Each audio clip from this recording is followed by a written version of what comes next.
तो दोस्तों इस सीरीज का पहला वीडियो जो है वो मैं ऑलरेडी आप लोगों के साथ शेयर कर चुका हूं, जिसमें 34 क्वेश्चंस हैं। 35 से लेकर के आगे हम लोग इस वीडियो में कंटिन्यू करने वाले हैं। बोलता है on the law of variable proportion. बोलता है लॉ ऑफ वेरिएबल प्रोपोर्शन क्या है। अगर तुमसे कोई पूछ दिया लॉ ऑफ वेरिएबल प्रोपोर्शन क्या है, ठीक है, तो क्या बोलोगे? बोलोगे कि sir law of variable proportion कहता है कि keeping all other factors of production constant, production के सारे फैक्टर को कांस्टेंट कर दो, केवल एक वेरिएबल फैक्टर को चेंज करो, बढ़ाओ, तो टोटल प्रोडक्ट पहले बढ़ेगा बढ़ते हुए दर से, फिर बढ़ेगा घटते हुए दर से, फिर मैक्स अटेन करेगा और फिर फॉल करेगा, है ना। टोटल प्रोडक्ट जो होगा वो ऐसा होगा, पहले बढ़ेगा बढ़ते दर से, फिर बढ़ेगा घटते दर से, फिर मैक्स अटेन करेगा, उसके बाद फॉल करेगा, ठीक है। फेज 1, फेज 2, फेज 3 आएगा इसमें। और फिर इसी में जो 4 मार्क्स का क्वेश्चन है उसमें ये भी पूछ देता है कि बताओ फेज 1 आया तो क्यों आया, फेज 2 आया तो क्यों आया, ठीक है, फेज 3 आया तो क्यों आया, ठीक है। तो इसका आंसर क्या होगा? इक्वल टू, बोलता है average product at its maximum when average product is equal to the marginal product, ठीक है। और यहाँ पर क्या कर रहा है, एपी और एमपी में ये टीपी का ग्राफ दिया मैंने, ठीक है। एपी और एमपी में रिलेशन पूछ रहा है, तो बेसिकली एपी ऐसा होता है और एमपी जो है वो उसको क्या करता है, वो काट, क्या है ना, इस टाइप से होता है। The price of commodity express it's, कोई चीज का प्राइस क्या बताता है, एक्सचेंज वैल्यू, कितना दाम लेंगे तब वो मिलेगा। बोलता है प्रोडक्ट डिफरेंशिएशन किस में होता है, तो प्रोडक्ट डिफरेंशिएशन जो होता है वो इम्परफेक्ट कंपटीशन में होता है, ठीक है। इम्परफेक्ट कंपटीशन में सिंपल बता ही देता हूँ, मोनोपोलिस्टिक में होता है, ठीक है। मोनोपोली में तो एक ही प्रोडक्ट है, मोनोपोलिस्टिक में होता है। और मोनोपोलिस्टिक जो है, मोनोपोलिस्टिक में होता है, ओलिगोपोली में होता है, डुओपोली में होता है। ये सारे इम्परफेक्ट कंपटीशन के एग्जांपल हैं, ठीक है। अब एक बात और मैं बता दे रहा हूँ, अब जब मेरे मुंह से निकल गया ओलिगोपोली, तो ओलिगोपोली के बारे में तुम लोग थोड़ा सा पढ़ लेना, पूछता है 3-4 नंबर का क्वेश्चन पूछता है वो। हाँ, आ तो गया अगला क्वेश्चन। बोलता है price leadership is used to explain the firm's behaviour oligopoly में। ओलिगोपोली में ये चीज होता है, ओलिगोपोली में अगर कॉलिसिव होगा, ठीक है, तो सब मिल बैठ करके बात करेंगे, और नॉन कॉलिसिव होगा तो जो लीडर होगा वो जो दाम रखेगा वही मूव करेगा।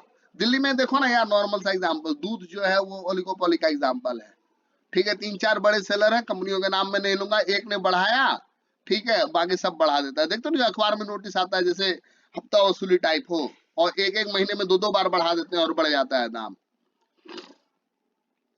अब मार्केट विच है single buyer and single seller, ठीक है, उसको बायलैटरल मोनोपोली बोलते हैं। एक और चीज देखो, एक और चीज बता दो, सिंगल सेलर अगर होगा तो मोनोपोली, सिंगल बायर अगर होगा तो मोनोप्सोनी, ये भी याद रखना। सिंगल बायर तो मोनोप्सोनी, सिंगल सेलर तो मोनोपोली, और बेचने वाला भी एक ही है, खरीदने वाला भी एक ही है, तो bilateral monopoly. Which of the following is, which of the following is not a feature of oligopoly. बोलता है ओलिगोपोली का क्या फीचर नहीं है, तो इंटरडिपेंडेंस होता है, ग्रुप बिहेवियर होता है, सेलिंग कॉस्ट होता है, लेकिन ओलिगोपोली में फ्री एंट्री नहीं होता है, एंट्री जो है बड़ा रेस्ट्रिक्टेड रहता है। If the supply of a commodity does not change, then with every increase in demand, the price will increase. Supply अगर नहीं बढ़ाओगे, डिमांड बढ़ेगा, तो क्या होगा, प्राइस बढ़ेगा। बोलो सर, ये जो बोले इसका ग्राफ दिखाइए, ये लीजिए, ये रहा सप्लाई कर्व, ये रहा शुरू में डिमांड कर्व, D1। सप्लाई को कुछ नहीं होना है, डिमांड बढ़ जाना है, डिमांड बढ़ना है, इसका क्या मतलब होगा कि डिमांड कर्व राइट में जाएगा, लो डिमांड कर्व राइट में चला गया, ये लो D2 हो गया। तो D1 के कोरोस्पोंडिंग क्या था, प्राइस P1। अब जब दाम बढ़ गया, डिमांड बढ़ गया, तो प्राइस क्या हो गया, P2। देखो बढ़ गया दाम, P1 और P2 के बीच का गैप दिख गया, वही कह रहा है क्वेश्चन 41 जो कहा, क्वेश्चन 41 का डायग्राम बना दिया मैंने। बोलता है 42वें में, if there is increase in supply without any change in demand, equilibrium price will. बोलता है सप्लाई बढ़ गया, डिमांड सेम है, तो प्राइस क्या होगा, डिक्रीज करेगा। सर इसका ग्राफ दिखाओ, जरूर लीजिए, 42वां का ग्राफ बना देता हूं। देखो डिमांड को सेम रखो, ये रहा सप्लाई, ये रहा इक्विलिब्रियम प्राइस, ये डिमांड कर रहे भाई ये वाला। अब क्या हुआ, डिमांड को कुछ नहीं करना, सप्लाई को बढ़ा देना है, सप्लाई को बढ़ना है यानी सप्लाई कर लेफ्ट में आ जाएगा। लो S1 बना दिया, S1 बना दिया, देखो प्राइस गिर गया, प्राइस गिर करके क्या हो गया P1, है ना, प्राइस डिक्रीज कर गया। The structure of toothpaste industry in India is best describe as, toothpaste में भी भैया बहुत सारा ब्रांड है, देखते नहीं हो, कोई नीम, कोई हल्दी, कोई कोयला, कोई नमक, कोई तुलसी, कोई तो बोलता है कि चटनी ही बना दिया, है ना। तो ये कैसा है, बहुत सारे सेलर हैं और सब डिफरेंशिएटेड प्रोडक्ट बना रहे हैं, तो ये मोनोपोलिस्टिकली कॉम्पिटिटिव है, प्योर परफेक्ट कॉम्पिटिशन नहीं है, लेकिन कॉम्पिटिटिव है। और वो कैसा है, तो मोनोपोलिस्टिक। बोलता है under first degree of price discrimination the monopolist charges different prices. बोलता है कि अगर फर्स्ट डिग्री का प्राइस डिस्क्रिमिनेशन होगा तो मोनोपोली वाला क्या करेगा, अलग अलग प्राइस लेगा डिफरेंट पर्सन से। देखो इसका एग्जांपल देखो, बिजली है ना, बिजली जो है वो मोनोपोली है, ठीक है, बहुत थोड़े से सप्लायर है।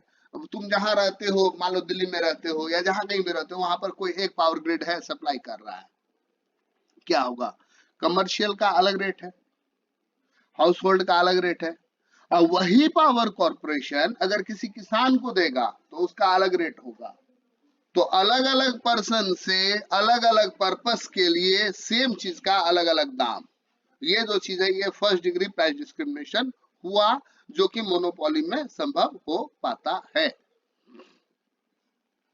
In a monopoly market which of the following is not found, by single seller तो होता है, बैरियर टू एंट्री होता है, क्लोज सब्स्टिट्यूट नहीं होता है, क्लोज सब्स्टिट्यूट हो गया तब मोनोपोली किस बात का रह गया।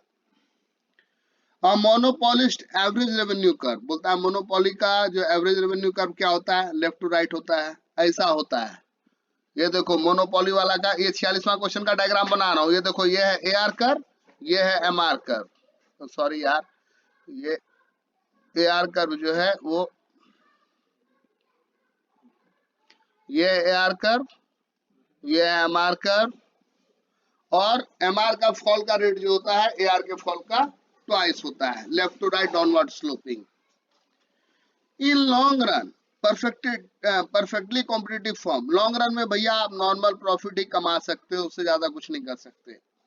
बोलता है under perfect competition demand curve for individual firm is, perfect competition में डिमांड कर्व जो होगा इंडिविजुअल फर्म का क्या होगा, परफेक्टली इलास्टिक हो जाएगा, है ना। परफेक्टली इलास्टिक कैसा होता है, 48 का अगर ग्राफ पूछ दिया, लो सर ऐसा होता है ना। परफेक्टली इलास्टिक मतलब ED इक्वल्स इन्फिनिटी। और अगर परफेक्टली इनइलास्टिक पूछ दिया, अगर कभी पूछ दिया कि सर परफेक्टली इनइलास्टिक दिखाइए, तो ये होता है परफेक्टली इनइलास्टिक, उसमें ED इक्वल्स क्या होता है, 0। ये भी याद रख लेना। चलो 49वां क्वेश्चन पढ़ो, Which of the following is not a feature of perfect competition?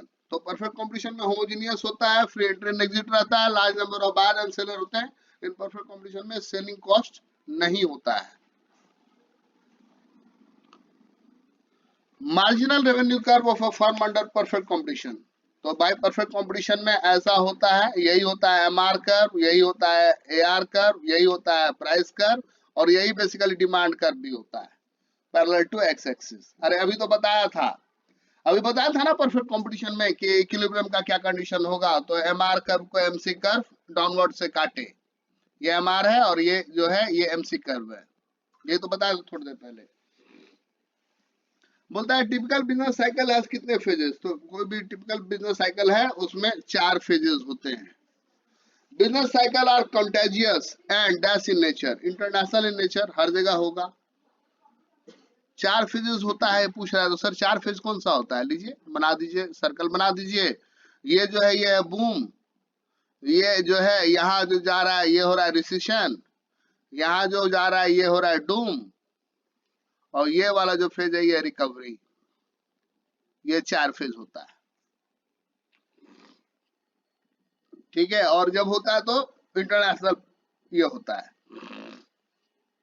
बोलता है विच of the following is not correctly match, बोलता है किन्स जो है उसने एग्रीगेट इफेक्टिव डिमांड के बारे में बात किया, सही किया।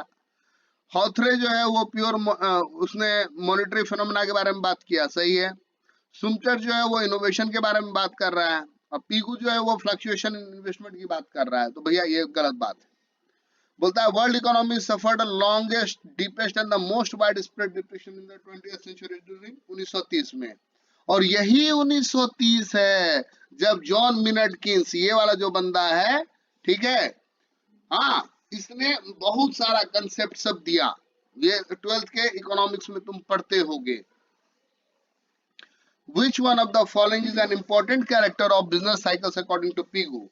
तो बोलता है पीगू के अनुसार क्या चीज है बिजनेस साइकिल का पार्ट? तो psychological factor. According to theory of business cycle, once a peak is reached, dash begins in the economy as the increase in demand and halts declining in certain area, contraction आ जाता है। Which of the following is an internal cause of business cycle? तो fluctuation in investment जो है वो business cycle के लिए एक factor होता है। Which of the following is an external cause of business cycle? तो पॉपुलेशन ग्रोथ जो है वो एक्सटर्नल फीचर है। फीचर ऑफ बिजनेस साइकिल क्या होता है? ऑकर्स पीरियोडिकली, हाँ, कुछ खास समय के बाद रिपीट करता है। हैव 4 डिफरेंट फेजेस, जो कि अभी बताया। Generally originate in a free market economy, बिल्कुल सही बात, all of the above. Change in fashion retailing is an example of. Fashion retailing में भाई चेंज होगा, वो सीजनल फ्लक्चुएशन है। जाड़ा होगा तो जाड़ा का पहनेगा, गर्मी होगा तो गर्मी का पहनेगा, है ना। उसी हिसाब से टी शर्ट आ रहा है, उसी हिसाब से शर्ट स्वेटर जैकेट आ रहा है। ये सीजनल वेरिएशन है। Which of the following is not a characteristic of an economic activity? तो इकोनॉमिक एक्टिविटी जो है प्रोडक्टिव होता है, इनकम जनरेट करता है। Economic activities are sentimental. भैया सेंटिमेंटल वाला कोई नहीं होता है। सेंटिमेंटल है तो मंदिर में जाकर के झाड़ू मार रहे हो, तो वो जो है वो नॉन इकोनॉमिक एक्टिविटी आ गया। या तुम अपने बेटा को पढ़ा रहे हो, वो नॉन इकोनॉमिक एक्टिविटी है। A Hindu undivided family business dash formed by a group of people who do not constitute a family, cannot be. The logo of the institute from the Institute of Chartered Accountants of India is suggestive of dash expected from CA. बोलता है कि लोगो क्या बताता है? तो भैया ये vigilance बताता है। बोलता है under the income tax act HUF cannot earn income from. HUF जो होगा वो उसको सैलरी से पैसा नहीं मिलेगा, वो तो बिजनेस करने के लिए है ना, हिंदू अनडिवाइडेड फैमिली। बोलता है विच of the following is not a merit of LLP?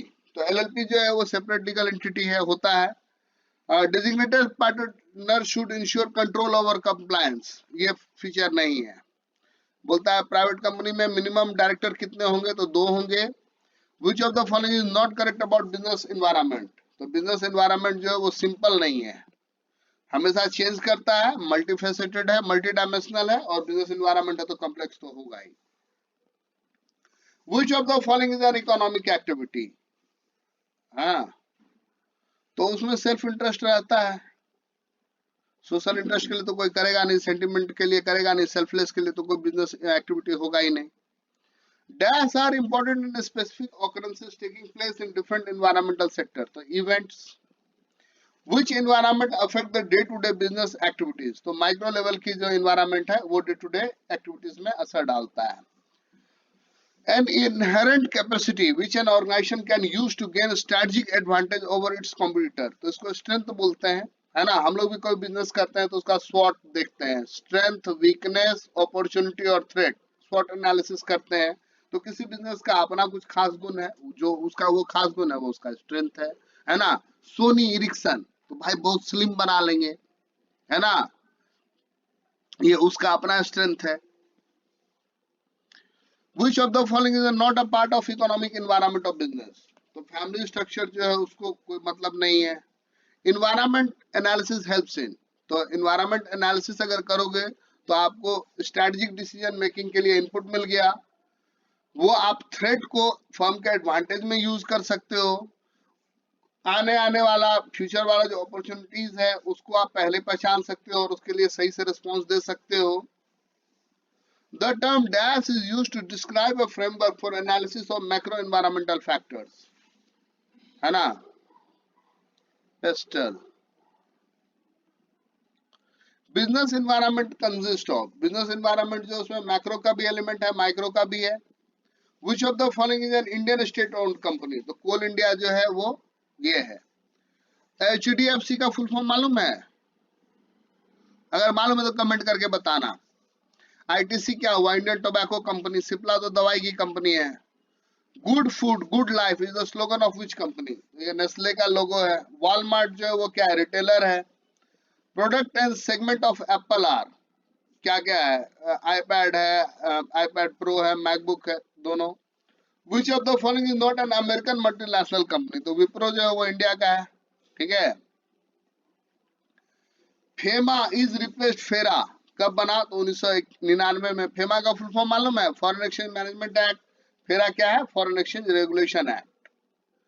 NITI Aayog has replaced. NITI Aayog जो है वो 2015 में मोदी जी लेकर के आए हैं और इसने प्लानिंग कमीशन को रिप्लेस किया है। Permission has been granted to non residents NRI overseas percent in high priority sector. बहुत सारे सेक्टर जिसमें 100% एफडीआई फ्री कर दिया है। In single hand retailing 100% FDI is allotted in the year 2012 में। The decrease in government control and command in Indian business is, ये तो liberalization हुआ। Which one of the following is a funding institution? तो ये IFCI जो है वो funding institution है। Which of the following is not a regulatory? तो IR जो है ये इंश्योरेंस को देखता है, ये तो बैंक को देखता है। सेबी जो है स्टॉक ये मार्केट को देखता है। मीगा जो है वो रेगुलेटरी इंस्टीट्यूशन नहीं है। The business sphere of SIDBI, SIDBI जो है वो क्या करता है? मीडियम को देखता है, मीडियम स्मॉल।